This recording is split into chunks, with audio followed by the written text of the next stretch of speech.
And ladies and gentlemen, brothers and sisters, we are about to begin the show. As many of you might notice, the background is a little different, and that's exactly what we wanted to do. We wanted to give you something new, something exciting, something flavorful. As the notice indicates at the bottom of the screen, this is yours truly, attorney Michael Cord, aka Michael X, aka the angriest black man in America. This is the show that's called TV Courtroom, and we try to get in as much as we can about the law or law-related topics. And today we actually have two topics that are not specifically related to law. One is, but the other is not. One issue, the law-related, deals with something called Miranda versus Arizona. And by the way, I didn't say it before, but I'll say it now. Anytime I talk, especially about law-related topics, I encourage folks to get their pens out, get their pads out, get their phones out, get their computers out, because the information that I share with you, especially if you're in the African-American community, could literally save your life. So you want to know this stuff. It's not just about legal information being provided. It's actually cultural ammunition being provided. So I say there are two topics we're dealing with. One is directly a legal issue, the other not so much, but the other is clearly important. One issue, the law-related issue, deals with Miranda versus Arizona. Every one of you have seen those shows on TV or in the movies where a cop runs up to somebody, grabs somebody and says, you have the right to remain silent. Anything you say can and will be used against you. You have the right to an attorney, all that stuff. You've seen that a million times, literally a million times. But not many people know where it came from or what it really means. Well, I want to share with you some important background information, because today being the first Friday of the month, that is June 7, actually in about a week or so, it'll be June 13, 2024. And June 13, 2024 will be 58 years ago to the very day that the historic Miranda versus Arizona case came into existence. And I want you to listen closely as I go through it. And if you're watching me, and I hope you are, and paying attention, and I know you are, over my right shoulder, you see Malcolm X. And Malcolm X said a lot of wise stuff throughout his career. And one of the wisest that he said is, when people like me who are trained in a certain field, you could be a lawyer, you could be a doctor, you could be an astronaut, whatever you are, that's great information you have. But other people, your audience, hasn't necessarily been trained as you have been. So when you speak to those persons, as Brother Malcolm would always say, make it plain. So I'm going to take this convoluted, complicated, complex Miranda versus Arizona case from way back in 1966, and I'm going to make it plain. I'm going to tell you what you should do and not do, what you should say and not say when confronted by police. So remember, I said two topics. The first is directly law related here on the TV Courtroom show. That is the 58th anniversary of the Miranda versus Arizona case. The other topic I'm dealing with is an important cultural issue. That's Juneteenth. You might say, well, yeah, I heard of Juneteenth. I know about it. You probably don't. So I'm going to share with you 10 things you probably didn't know about Juneteenth. And why am I talking about Juneteenth on today, Friday, June 7th? Because in about 2 weeks, on June 19, it'll be the 159th anniversary of Juneteenth. So for me, I always say that I'm not a lawyer who happens to be a black man. Instead, I'm a black man who just happens to be a lawyer. So first things first, let's talk about Juneteenth, because that's near and dear to me, because everything I am, everything that I have, and everything I'm going to have comes out of me being the descendant of enslaved Africans. So in order to avenge them, I talk about them. I lift their name up and I avenge them that way. So again, two topics today. One, Juneteenth. The other, Miranda versus Arizona. That's the right to remain silent case. So let's start off at the beginning. Juneteenth. I know you got your pens. I know you got your pads. I know you got your phones. So I know you're writing this down or otherwise recording it. Let's jump straight into Juneteenth first for the first 20, 25 minutes or so of today's show. And it goes like this. Well, first thing I want to tell you is you can get a printed copy of what I'm telling you. Just go to the Philadelphia Tribune. That's phillytrib.com. phillytrib.com. Type in CORD, COARD, and type in 10 Things Juneteenth. 10 Things Juneteenth. And the article will come up. I initially wrote it 2 years ago in 2022, updated it in 2023, and bringing it to you now in 2024. We have a great engineer, we have a great producer, have a great technician in Roland, and he put that website right there for you to see, phillytrib.com. Go to phillytrib.com, type in Michael Cord, COARD, and then type in 10 Things Juneteenth. The article will come up. So now let me share with you some things. And remember, I'm talking about this because it's a timely topic. I'm talking about this because on June 19, 1865, which means in about 2 weeks, June 19, 2024, it'll be exactly 159 years ago to the very day that Juneteenth came into existence. Let me start off with reading the first part of this article to you aloud and then explaining what it means. The article starts as follows. Anybody who knows anything about American history knows that 159 years ago, on June 19, 1865, in Galveston, Texas, 250,000 Black folks, 250,000 formerly enslaved Blacks in that state, the state of Texas, finally, and that's the key word there, finally received official confirmation of their freedom. Now remember, do the math. I said this happened on June 19, 1865. This was actually nearly 2.5 years after President Abe Lincoln's 1862 Emancipation Proclamation. No disrespect to honest Abe, but the Emancipation Proclamation from 1862 wasn't worth the paper it was written on. It was actually a political stunt. And it was a political stunt because it did not apply to the states in rebellion.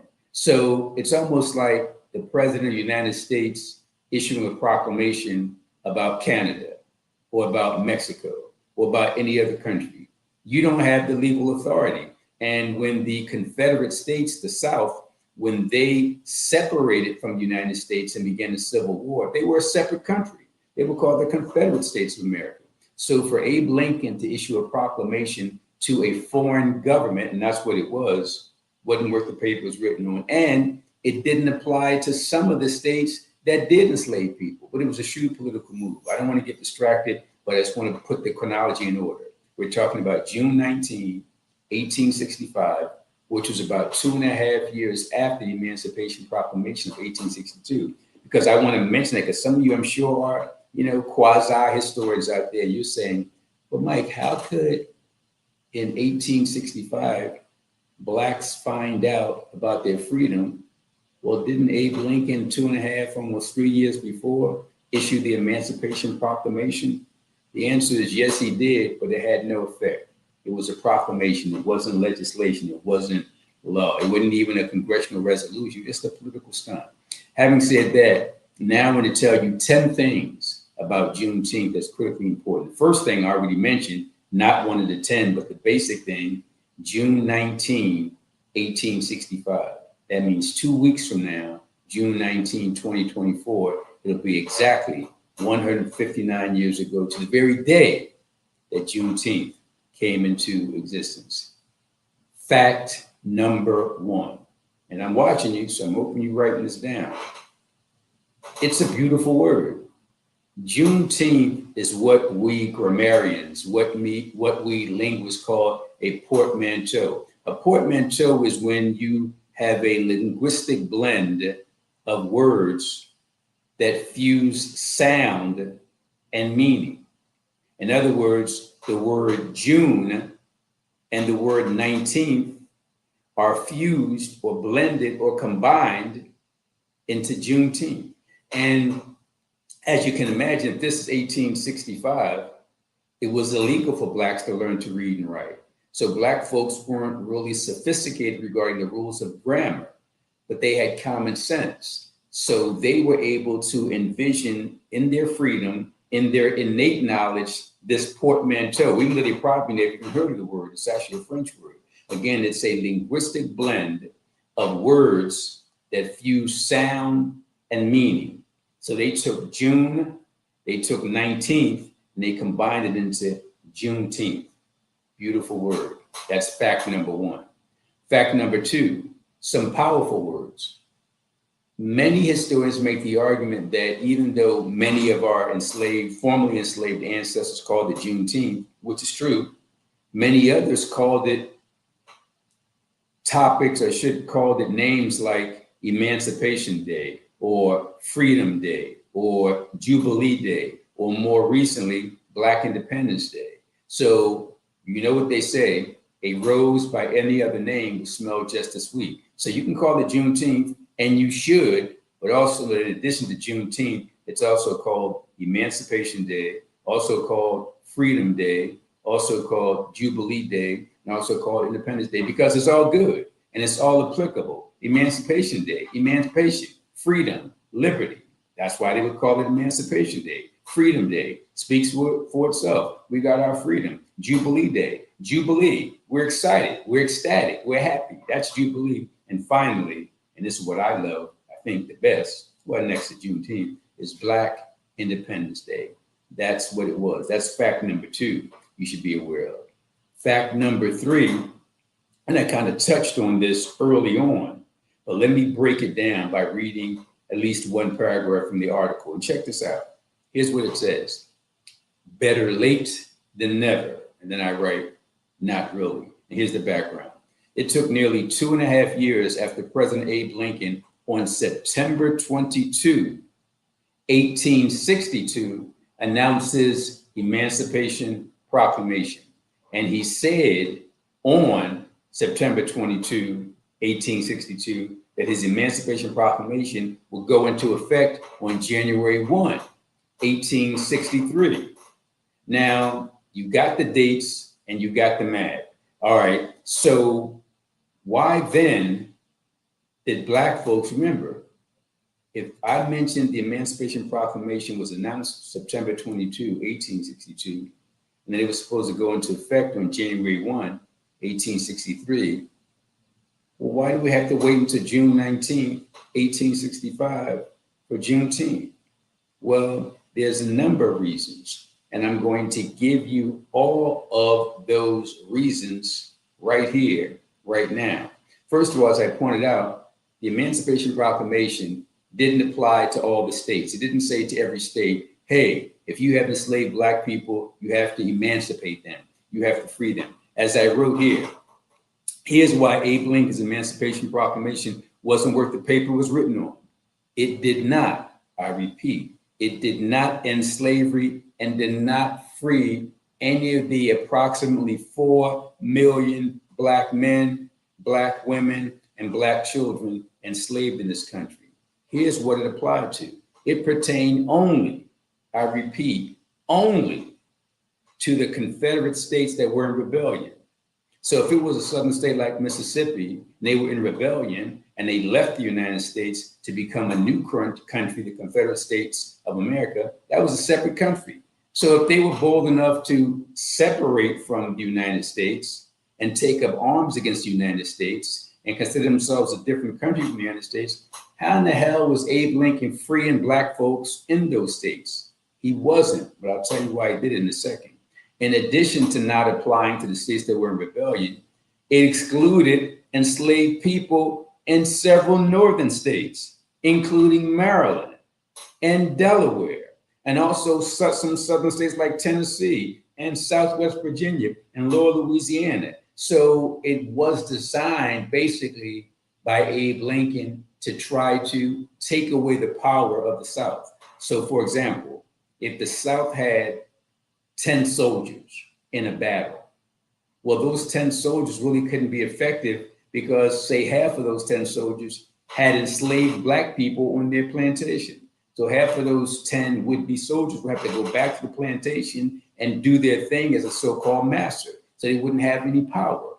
So what Abe Lincoln tried to do is to take away the tools of those enslavers, to take away those enslaved population, and that way would deplete the power of the South, because now those 10 soldiers, half of them would have to go back to their own plantation and do their own damn work. So what Abe Lincoln tried to do was take away the tools from those Southern folks who otherwise would have been soldiers fighting against the North.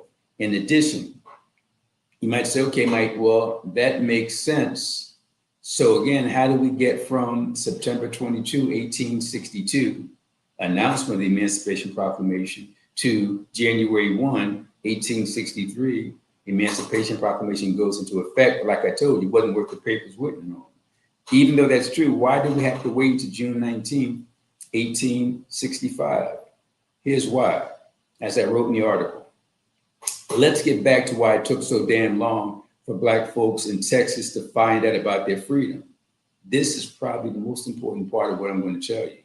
It's because following the capture of New Orleans by the Union Army, that's the North, in 1862, many worried so-called slaveholders in Mississippi, in Louisiana, and other states to the east packed up about 150,000 of their Black human cargo and sought racist sanctuary in the relatively far away and lawless Texas in the Southwest, where 100,000 enslaved Blacks already resided, and where it's believed those lawless so-called slaveholders could escape the Union Army's reach. What does all that mean? Well, Brother Malcolm right behind me is saying, Mike, break it down. Mike, make it plain. This is how I'm going to break it down. This is how I'm going to make it plain. So in September of 1862, when the Emancipation Proclamation was announced, many in the South just ignored it.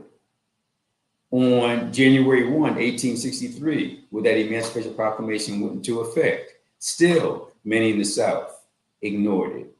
But then when the Union Army started to make significant military gains, to win many battles leading up to a victory in the war, things began to change. That's why I wrote here.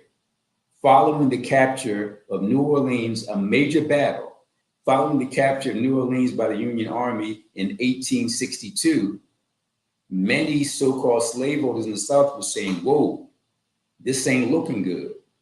We're going to have to do something to keep our enslaved population under our thumb. What are we going to do? Okay, many of them gathered up all their enslaved so-called property, totaling 150,000 Black men, women, and children, and took them from places like Mississippi and Louisiana and other states to the east, took those 150,000 and began to seek sanctuary in Texas. So why did they decide to go to Texas? Because Texas was far away, Texas was lawless, and Texas was in the Southwest. So that far distance pretty much separated it from the reach of the Union Army. So the so-called slaveholders said, we're going to go to Texas. It's far away in the Southwest, really has no law. It's a lawless society. We already got 100,000 Black folks enslaved there. So those 100,000, along with 150,000 that we're going to take, we can take them to Texas and therefore enslave them forever, because it's too far for the North and the Union Army to get to us. That's why there were 250,000 Black folks on that date, June 19, 1865, finally getting their freedom. That's number 3. I call that better late than never. By the way, I'm going to make sure that I do about maybe 20, 25 minutes of this topic, very important, and get to the topic of Miranda versus Arizona. I'm doing this first topic, Juneteenth, because it's timely. Today is June 7, 2024. In just a couple of weeks, June 19, 2024, it'll be exactly 159 years ago to the very day that Juneteenth was announced. That's why I mentioned the first item, the word Juneteenth, where it came from. It's a portmanteau. I mentioned number 2, some powerful words, that it was also called Emancipation Day, also called Freedom Day, also called Jubilee Day, and also called Black Independence Day. Also mentioned what I call better late than never, that even though it should have gone into effect, our freedom, I was about to say should have gone into effect with the announcement of the Emancipation Proclamation in September of 1862. Damn it, our freedom should have existed from the very beginning. In 1619, we never should have been enslaved. But having said that, let's jump to number 4. Number 4 is what I call General Order Number 3's perfection. Jot that down while I take a sip. General Order Number 3's perfection. What is that? Let me read the first couple lines here. And remember, please get a copy of this article in the Philadelphia Tribune. Go to phillytrib.com, type in CORD, C-O-A-R-D, and type in 10 Things Juneteenth, and the great article will come up. Here's General Order 3's number perfection. Juneteenth was born on that aforementioned June 19, 1865 date, when Major General Gordon Granger arrived in Galveston, Texas, and he had 1,800 troops with him.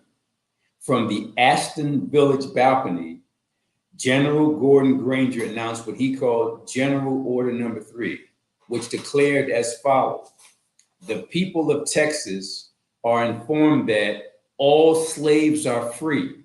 This involves an absolute equality of rights between former masters and slaves. I hate the word slave, but you get the point here. I'm saying what he said. So the perfection of General Order Number 3 by General Granger was that Black folks are hereby notified right here in Texas, and today being, in this case, June 19, 1865, hey, Black folks, the 150,000 of you were legally brought into Texas in 1862, and the 100,000 of you were always here enslaved.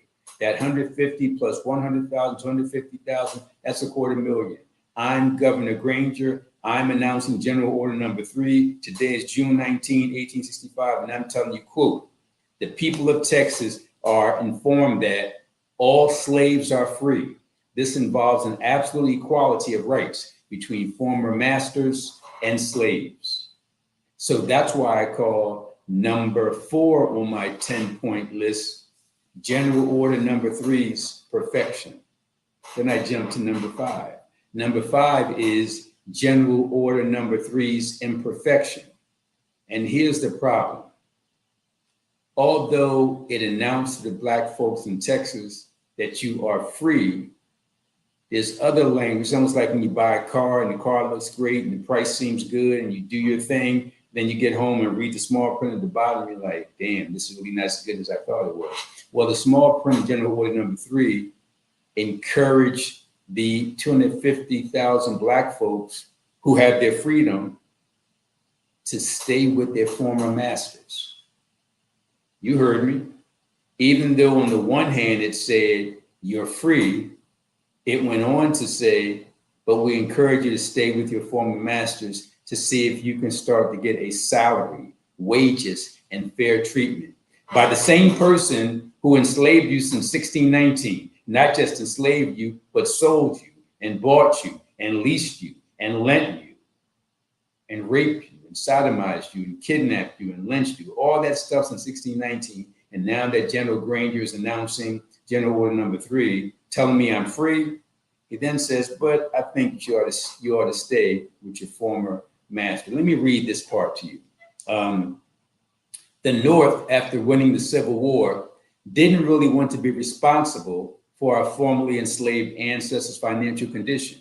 And this was despite the fact that nearly 200,000 of our formerly enslaved ancestors actually turned the tide in the Civil War when the North was getting its butt whooped.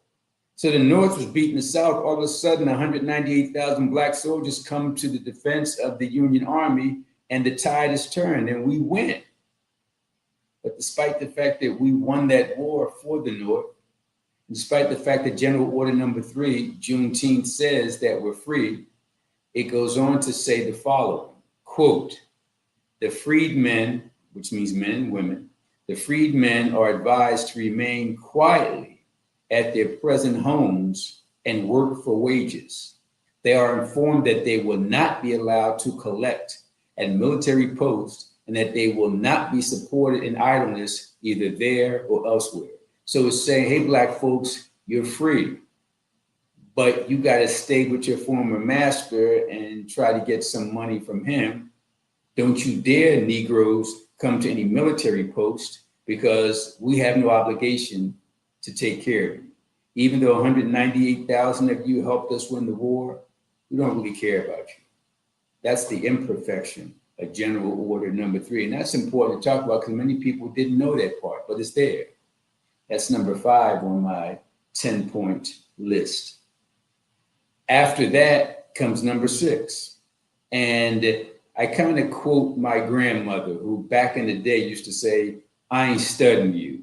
And any Black person who hears me say, I ain't studying you, you know that's a term of art used by our elders and ancestors, most from the South, where because they weren't really formally educated, they didn't and couldn't enunciate, quote unquote, properly. So they would just use their own words. So when my grandmother used to say, I ain't studying you, that meant I'm not studying you. In other words, I'm not thinking about you. So I call number 6, I ain't studying you, but I'm scattering. I go on to write the following. My grandmother would often use the phrase, I ain't studying you, when she meant that she was not studying, meaning thinking about a person because of that person's foolishness. It was a common term, as I pointed out, that many elders from the South and even the North would use to mean exactly what she used it to mean. Well, when our ancestors in Texas heard that part of General Order 3 that requested that they remain at the same location in Texas where they had been enslaved, obviously our ancestors said to each other, I ain't studying you. And you want some proof regarding that? Here's the proof. Tens of thousands of them embarked upon what historians now describe as the scatter. What was the scatter? Well, go to an article written back in 2001, Texas Monthly Magazine, and here's what they said. Back in the late 1860s, after Black folks in Texas, quote unquote, got their freedom, some of them were interviewed by reporters. And here's what one person said. Remember, this is somebody who had been enslaved. Quote, we all walked down the road singing and shouting, recalled one Texas freedwoman by the name of Molly Harrell. And how do we know? Because in the Slave Narratives of Texas, that was a book based on a 1930s era federal oral history project where people spoke to older folks who had been enslaved. And another formerly enslaved person by the name of Lou Smith said, quote, I ran off and hid in the plum orchard and said over and over, eyes free, eyes free. I ain't never going back to Miss Joe. Many freed slaves immediately left home in what became known as the scatter to find long lost family members or to settle in the friendlier North. That's number 6, something you probably didn't know. Number 7 I call Money Talks, BS Walks. Why do I call it that? Let me read this to you. Although Juneteenth finally became a federal holiday just a few years ago on June 17, most states continue to make it an official, i.e. paid holiday. In fact, only 9 states have made it official. So I want to make it clear, even though a lot of states talk about they're recognizing Juneteenth, that's all good. But it's just words unless you make it an official holiday. At the time that I wrote this article that I'm reading to you now, only a few states made it an official paid holiday. And at that time, there's only 9 states: Delaware, Massachusetts, New Jersey, New York, Oregon, Pennsylvania, Texas, Virginia, and Washington. So the others, they talk about, well, we're recognizing Juneteenth or we're observing Juneteenth, but that means nothing. I want you to treat Juneteenth like you treat July 4th. July 4th is an official paid holiday if it's on the weekday. That's White Independence Day, July 4th. Well, it's more important to us for June 19th because white folks were never enslaved by Great Britain. But Black folks here were enslaved by white folks and enslaved by Black folks. So really, Juneteenth is more historically important than July 4th. If you make July 4th an official holiday, which means a paid holiday, and you do in every state, why don't you do the same thing for Juneteenth? The answer is clear. The answer is racism. That's number 7, money talks, BS walks. Having said that, let me go to number 8 on my list. By the way, time now is 4:01. I got to quickly finish this so I can get to the other topic of the day, dealing with Miranda v. Arizona. Number 8, I call white people being white people. Why do I call number 8 white people being white people? Here's the reason. There was a Gallup poll. If you know anything about polling, Gallup is one of the most sophisticated and one of the most credible. A Gallup poll just a few years ago, on June 15, 2021, 3 years ago, revealed that almost 3/4 of all white people do not want a Juneteenth day to be an official holiday. In fact, specifically stated, a Gallup poll on June 15, 2021 revealed that 73%, that's almost 3/4 of the white people polled, say they do not want Juneteenth to be an official federal holiday. Why not? Well, I could spend hours explaining. Let me just say one word: racism. 2 words: racist devilment. That's number 8. 3/4 of the white folks polled oppose Juneteenth being an official holiday. Number 9, I pledge allegiance to our flag. Some people might not realize that there's actually a Juneteenth flag. Let me read the following to you. The Juneteenth flag was designed in 1997 by Ben Haith. That's Haith, if you want to do some research. An activist in Boston and the founder of the National Juneteenth Celebration. 24 years ago, in the year 2000, Ben Haith, along with L.J. Graff, Berlin Hines, Azim, and Elliott Design, updated it. The red and blue flag with a white bursting star in the center symbolizes a new horizon of opportunity for Black folks. For more information, you've got to read the article. It explains that historic Juneteenth flag in fact number 9. Fact number 10, to wrap things up, I call it drink up like our ancestors. Here's what I write. While referencing a Juneteenth-focused cookbook by Nicole Taylor entitled Watermelon and Red Birds, which was published back in 2022, it was reported in CBS News that, and this is important, that, and when I say important, to me, it's personally important because it takes us back to the beginning. It takes us back to our enslaved ancestors. And here's what I wrote. Enslaved West Africans, by the way, most African Americans come from West Africa. If you look at the map of Africa, by the way, Africa is a continent, not a country. It's a continent with about more than 50 different countries. And if you go to the west coast of Africa, there is Ghana. And Ghana is one of the largest countries on the West Coast. So most of the Black folks, if you look at the Atlantic Ocean, when the devils, the Europeans, came into Africa, most of them came from the West. And coming from the West, they first arrived in the West Coast, and they encountered those in Ghana. Elsewhere too, but mostly in Ghana. Let me just read this part here that I call drink up like our ancestors. Quote, enslaved West Africans who were transported to the United States brought with them a love of red drinks made from steeping cola nuts and hibiscus pods. Over time, all manner of fruits and vegetables were used to create red drinks, from cherries and berries to Kool-Aid in modern times. And as the author of that book, Nicole Taylor herself said, quote, the drink's color and aura is paramount. It's visually bold, calling attention to itself as if to declare its own freedom from pale lemonade. And as I say myself, no pale face or forked tongue drinks allowed. That's why I call that section number 10, drink up like our ancestors. This stuff I just shared with you is important because it enlightens you about what Juneteenth really represents. And you need to find out more. You can do that by going to phillytrib.com. That's phillytrib.com. Type in CORD, COARD, type in Juneteenth, 10 things Juneteenth and you'll be enlightened. Time now is 4:06, so I'm on track. I'm going to jump from that important Juneteenth topic, which was important because it was timely. As I mentioned, today being June 7, the whole Juneteenth celebration is going to take place very, very soon, in about 2 weeks from June 19th, 2024. And I want people to know then what I'm sharing with them now. So read the article, phillytrib.com.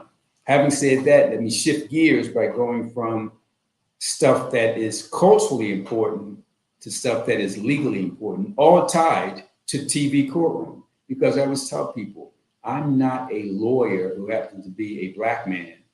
I'm a Black man who just happens to be a lawyer. So I don't just focus on the law, legal stuff. I also bring in cultural stuff, because if not for my ancestors and my elders, I wouldn't be Black and I wouldn't be a lawyer. Let's go from the cultural stuff, very important, the legal stuff, very important. You've seen cop shows on TV. You've seen cop films in the movie. And you'll see the cops will grab somebody who's a suspect to a crime, and first thing they'll do is say, I have to Mirandize you. Well, what does it mean to Mirandize somebody? Well, way back on June 13, 1966, which means next week, next Thursday, June 13, 2024, it'll be exactly 58 years ago that the Miranda versus Arizona case was announced by the U.S. Supreme Court. Now, what does all that mean? It's very simple. Let's go back to the beginning. And as I said, Brother Malcolm, right over my right shoulder, is whispering, Mike, you're about to give him some legal stuff. So, quote, make it plain, unquote, which is exactly what I'm about to do right now. Let's start in the beginning. So we're really not starting with the Miranda decision in 1966. We're going back about 150 years to 1791. What happened in 1791? In 1791, if you read the US Constitution, part of the Bill of Rights, you have the US Constitution in 1789. And then a couple years later, in 1791, you have an amendment to the US Constitution. And the amendments, at least the first 10, are called the Bill of Rights. The Fifth Amendment is 1791. And the Fifth Amendment basically says you have the right to remain silent. You don't have to incriminate yourself. And the reason why that came into existence, because remember, these are the founding fathers in America, many of whom, if not most of whom, had been in Britain. And there was a time where suspects could be tortured into giving confession. So if the police didn't have enough evidence, they would grab a suspect, torture that suspect, and make that suspect confess. So people were confessing not because they committed the crime that they were suspected of, they were confessing because they were being tortured. So the founding fathers, in their wisdom, and even though they were, many of them, evil, wicked people who enslaved my ancestors, have to give them credit for their intellectual prowess. They had great brains, many of them, but they were also racist thugs. So I'll give them credit for their intellectual prowess. And they said, hey, in this new government we're having, we're going to make it so that the authorities can't torture confessions out of people. So we're going to let people know that you have the right to remain silent. That's where we begin. Fifth Amendment to the US Constitution, that being 1791. Fast forward to 1963. Remember, the Miranda case is 3 years later, 1966. But let's fast forward to 1963. What happened? There's a guy by the name of Ernesto Miranda. And Ernesto Miranda was a Latino gentleman and a day laborer. In other words, he worked as like a farmhand. He was one of those Latino brothers and sisters that any labor-intensive job you had on a farm, he would do the work. And he could barely read, pretty much not at all, and could barely write, pretty much not at all. So in 1963, this Latino laborer by the name of Ernesto Miranda was arrested in Arizona, the state of Arizona, in the city of Phoenix. And he was arrested by the Phoenix police on a rape charge. And when he was brought into the station, he was interrogated for 2 hours. And during the investigation by his defense attorney, they found out that the room that they brought him into, the police brought him into to interrogate him, was known as the sweat room. Because the police and things would bring suspects into the sweat room and try to sweat or force a confession out of them. So they bring in Ernesto Miranda into the sweat room. They hold him there for 2 hours. And at the beginning, he made it clear, I don't know what you're talking about. I had nothing to do with this. But after 2 hours of being in the sweat room, he signed a confession. But here's the weird thing. The confession he signed was grammatically and perfectly typed. Well, Ernesto Miranda couldn't read. Ernesto Miranda couldn't write. So how the hell is he signing a grammatically perfect typed confession? Not only could he not read or write, he had a mere 8th grade education. And really not even education. He just got through the 8th grade, but still couldn't read and write after leaving school in the 8th grade. On top of that, he had a history of mental illness. So there was an intellectual disability and there was a mental health disability. And the cops even lied because when they were interrogating him, they told him, hey, the woman positively identified you in the lineup. Well, the truth is that the woman saw Ernesto Miranda in the lineup, but she said, I don't know which one it is. So she couldn't identify him, but the police told him that the woman could identify him. And that probably scared him. And he'd been pressured for 2 hours. He just said, and they probably told him, hey, if you confess, this will go easy on you. So he's confused, he's stressed, he's pressured. The cops are lying to him. They got him in the sweat room. It's been about 2 hours. He can't read, he can't write, he got mental health issues. He just signed the confession. So by the time the case was about to go to court, his lawyer did a good job and said, hey, this violates the 5th Amendment. My client had the right to remain silent. He had no lawyer with him. I don't want the jury to hear anything about the confession, but the trial judge ruled against him and allowed the jury to see the confession. And the jury then found Ernesto Miranda guilty, and the judge imposed a 20 to 30-year jail sentence. His lawyer then appealed from the jury verdict and the trial judge's sentence up to the Arizona Supreme Court. But the Arizona Supreme Court upheld the conviction. Well, the lawyers weren't going to accept that. They went from the trial judge to the appellate court to the state Supreme Court, all the way up to the United States Supreme Court. And as a result, going to the United States Supreme Court on that historic day, that day being June 13, 1966, which means next week, June 13, 2024, it will be exactly 58 years ago to the very day that the Supreme Court on June 13, 1966, and a 4-5 decision, they reversed, vacated, dismissed, threw out the conviction, and they sent the case back for a trial because they said that Miranda had never been warned that the 5th Amendment guaranteed him the right to remain silent. And the 5th Amendment, remember, this is a document from 1791, also guaranteed him the right to an attorney. And here's what the Supreme Court Chief Justice, and by the way, I'm not a big fan of the American legal system because it's based on racism, but like a broken clock, it's right maybe about twice a day. And it was right in this case because the Chief Justice of the Supreme Court, Earl Warren, here's what he wrote. And listen to this, some powerful stuff. Quote, the person in custody must, prior to interrogation, be clearly informed that he has the right to remain silent and that anything he says will be used against him in court. He must be clearly informed that he has the right to consult with a lawyer and to have a lawyer with him during interrogation, and that if he's indigent, which means poor, he can have a lawyer appointed to represent him.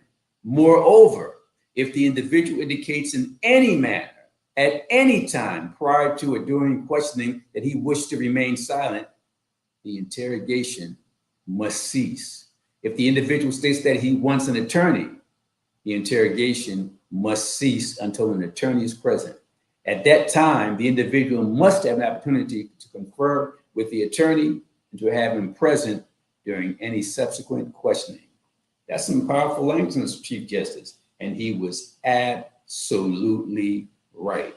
That's why that date that I mentioned at the outset, June 13, 1966, is such an important day. By the way, in Philadelphia, as in pretty much every major city and even some of the smaller cities, because of this Miranda decision from 1966, and it's written by judges, 4 judges for lawyers, so it's kind of difficult to follow if you're not trained as an attorney. So what many cities have done is what Philadelphia did. I've been a criminal defense attorney for more than 25 years, focusing primarily on murder cases. And anytime the police in Philadelphia question somebody, they have a form, and the form basically has 7 questions. And so let's say Joe Blow is caught by the police and brought to the station and interrogated. Before the cops begin the interrogation, they have this paper and they give it to Joe Blow. And the paper has these 7 questions. It says, number 1, do you understand you have the right to remain silent? And you write Joe Blow and you put the date. And the second question, do you understand that anything you say can and will be used against you? You write your name, Joe Blow, or your initial, JB, and you put the date. And then you go to questions 3, 4, 5, 6, 7. Time out, time out, time out. I'm calling it time out. Once you get to that second question, not only do you call time out, but you stop the game, because check it out. I just told you that question number 2 says, do you understand that anything you say can and will be used against you? Think about it. The cop just arrested you. The cop just threw handcuffs on. The cop just put you in the police wagon. The cop just brought you into the police station. The cop just put you in a cell. And now the cop is asking you questions. The cop just said to you, anything you say will be used against you. Why would you say anything? The cop just told you that whatever you say is going to be used against you. In fact, legally, the cop is not permitted to say whatever you say can be used for you. The cop can only say whatever you say can be used against you. So I'm like, so cops, y'all just arrested me and handcuffed me and threw me in the police car and brought me to the station and put me in a cell, and now you're questioning me and you're telling me that whatever I say to you, you've done all the other stuff to me, whatever I said to you, you're going to use against me? Why would I say anything? I got to tell you, side issue. If I've done, say, 50 homicide cases in my career, if I've done about 50 cases, I'd say about 40 to 45 of them involve my client making a statement to the police. So by the time we get to court, the police officer is reading my client's confession, and my client is nudging me with his elbow. Hey, Mr. Court, that cop is lying. I didn't say that. The cop is twisting my words. And I said to my client, well, if you hadn't given the cops any words, you wouldn't have had any words to twist. When that cop gave you that form, young man, because you're a young man, and number 2 says, do you understand that anything you say can and will be used against you? Against you. Why did you say anything?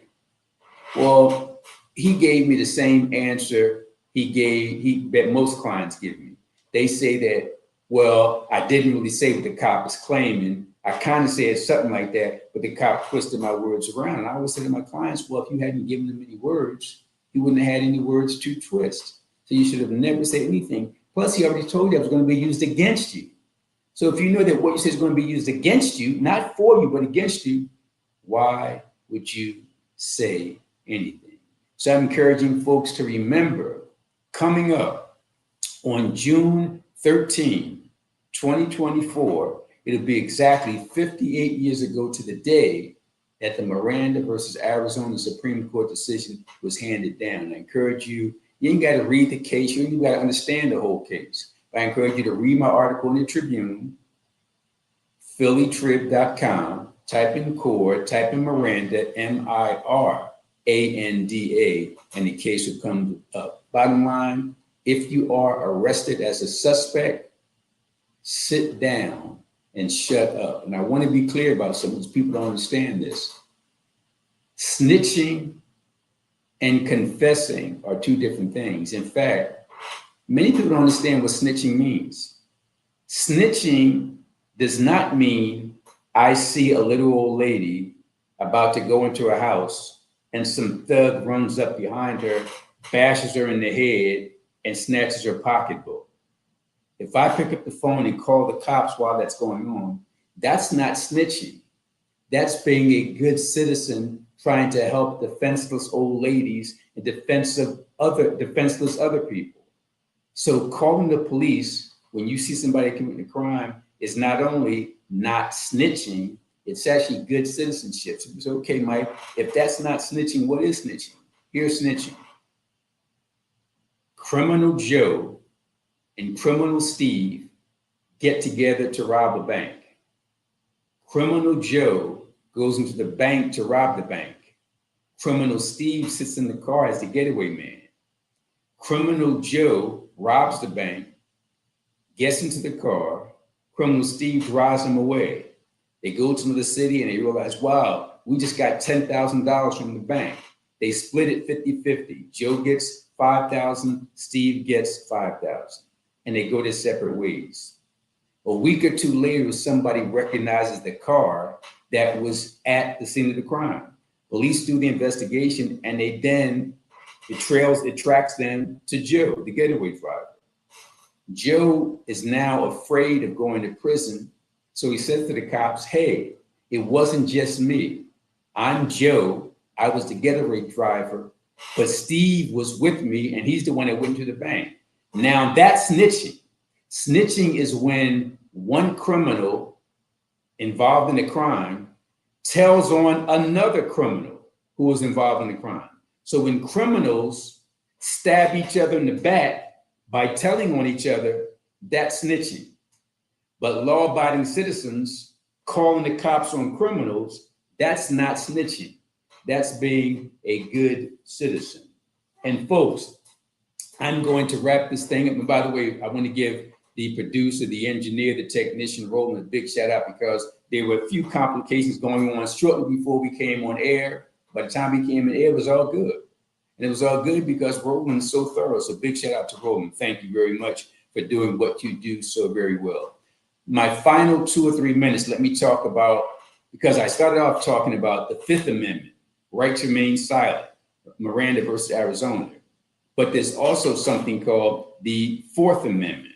And the Fourth Amendment deals with the rights to privacy. And the rights to privacy mean just what I say. And here's the thing I want to mention to people. I don't have enough time to go into detail, but since I'm talking about the law, I want to talk about a case called Commonwealth versus Davis.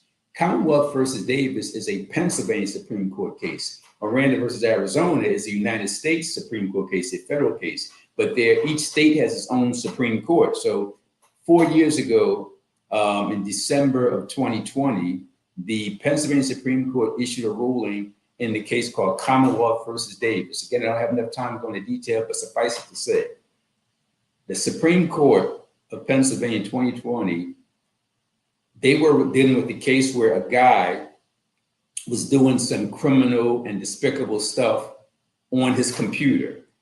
And all of the slimy stuff he was doing on his computer, the police found out about. Let me put it this way. Some of the stuff he was doing, they found out about. So they were able to get his computer. But when they went to his computer to get more evidence of all the slimy, despicable stuff he was doing on the computer, they couldn't get to it because he had a 64-character encrypted password. That's like Fort Knox. Nobody can get into it. So long story short, and I got to wrap this up in 2 minutes. Long story short, the judge before the trial ordered this guy Davis, said, hey, the cops found your computer. The cops think there's some evidence against you, more evidence on the computer. I'm ordering you to give up your 64-character encrypted password so the cops can see what's going on. He refused to do it. Just threw him in jail. His lawyer argued, all right, finally went up to the state Supreme Court. State Supreme Court said no. Even though we believe there's some despicable stuff that this guy Davis has on his computer, some criminal stuff, we're not going to force him to give it up. And here's why. This court said, if that evidence was accessible through your thumbprint or your fingerprint, you put your fingerprint on the phone or your computer, you can access what's inside, or facial recognition. The court said, if that's how we could get to it, we would order him to put his fingerprint on it. We'd order him to do the facial recognition. But since his 64-character encrypted password is in his head, he memorized it, we as a court will not allow the police to go into somebody's head and take out private information. If the information is on your fingers with your fingerprints, if it's in your face that we can see through facial recognition, that's one thing. But the right to privacy means nothing if the cops and the prosecutors are permitted to go into people's head and force them to give out stuff that they memorize. So the moral of the story is this, to everybody watching: if you got a password, if you got passwords for your phones and your computers and all that kind of stuff, keep those passwords memorized in your head. Because if it's a matter of accessing it through fingerprints, a matter of accessing it through facial recognition, or if you're dumb enough to write it down somewhere on a piece of paper and the cops can find it, they can access it. So folks, today's stories were about Juneteenth and about Miranda.